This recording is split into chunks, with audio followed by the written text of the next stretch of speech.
Well, Darren, last week for a variety of different reasons, it was clearly challenging. Have you been able to have a bit of a reset ahead of this one? Well, yeah, I mean, quick turnaround of games from Blackburn to Barnsley. Obviously, the journey back wasn't an ideal one, and so we had to really get our thinking caps on straight after that game about what I was going to do on Saturday. Picked a team accordingly, and then look, I think I said after the game, watching it back, it was, didn't change my mind. It was one lacking a bit in quality. Conditions didn't help. It was a bit of a non-event really, and we just hoped that we managed to nick it at the end, but unfortunately not. So yeah, I think then you obviously look now. We knew after that week it was our last week for a while with 3 games in a week. Now we've got a Saturday, then obviously the Sunday for the Boxing Day. So it does make things easier, I have to say. Yeah, probably a sense. I know you'd spoken about it the other day that I think your phrase was you were going to be in a bit of bother if you couldn't sort out the away form. Good example really last week of how, because it was so flat at Blackburn, then that bounced into Barnsley, and then you had the issues with the weather. So it just underlines, doesn't it, if you can't find some way to crack this away form, it's going to begin to impact on everything else. Well, it will, because I mean we have to just keep trying to find a way. And the one thing I would say is if we manage to get a result on Saturday, it could be the one that changes things for us. You know, it can actually change that quickly. But you're absolutely correct. You're going to keep asking about it. I'm going to have to keep answering about it because, you know, our away form is so poor. And it's not just us. The opponents will be aware of that as well. So I think what's key is if we can manage to get ahead. You know, we've only managed to get ahead once and we've gone on and won it. So I think that's key. So how we start the game is going to be important. How aggressive we are and how controlled we are is going to be key. Do you still feel you're not a million miles away? I know it's always harder after a tough week, but do you still feel you're not that far away? It's hard, you know, in games, I keep saying the same thing. The difference now is the fine margins are going against us, there's no question. The Blackburn game was nowhere near, you know, with the goals we gave away. You can't give away goals like that in any level. Whereas the Stoke game, you know, I thought the performance was sound, but again, the quality wasn't there in terms of the last little bit. So it's up to me to just keep working with them and keep setting up sessions that gets the confidence back into them. But obviously, ultimately, it comes down to the quality on a match day. But I do believe it's there. I don't think we are a million miles away, but we just got to keep going and hoping that it turns. Yeah, because when you think back to what you did last season, and I know it's a different level, but you must watch loads of games at Championship level when you're doing your prep and look at teams and think, well, they're not that far ahead of us, if they're ahead of us at all. I guess you've mentioned the belief before, and we've spoken about someone like a Nathan Thompson who's really taken to this level. It's all of those factors, isn't it? It's really believing you deserve to be here. Well, I think that's the key, the belief and believing in ourselves. And I think you could see at Blackburn it kind of washed away quite quickly, which is not what we want. We have to keep believing in it. And I know I keep getting asked it. I keep saying the same. We've got, I mean, what the other alternative? You just give up, and we're not going to do that.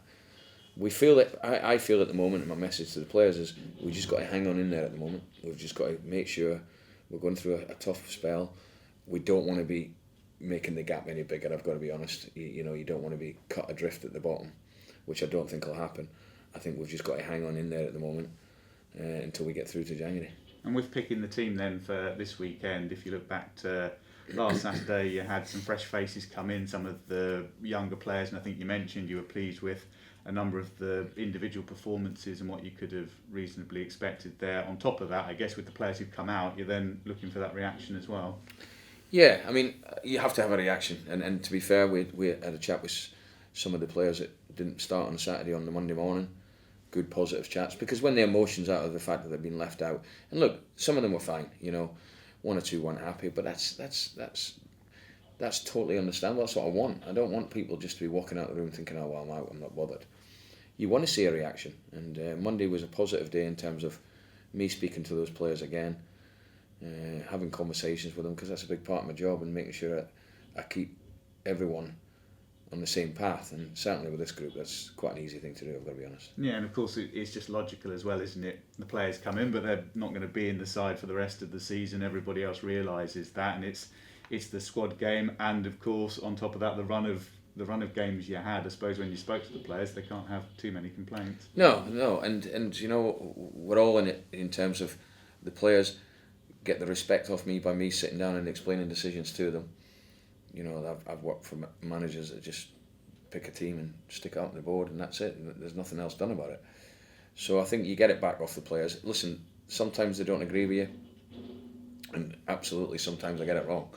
But at least I explain to them the right way about why they're not playing or why I'm making certain decisions, and I'll always maintain that that's the right thing to do. Yeah, and without doubt, last Saturday, the most eye-catching player into the side, Kai Corbett, given his background and just being at the club. You mentioned last weekend that you were pleased with what he did, but as with all of the young players, really, it's key to measure the expectations going forward, isn't it? Yeah, we had 3 teenagers start for us against Barnsley, and that's what we want, and I think it was a tough game for the boy to come into. He had 1 or 2 half things.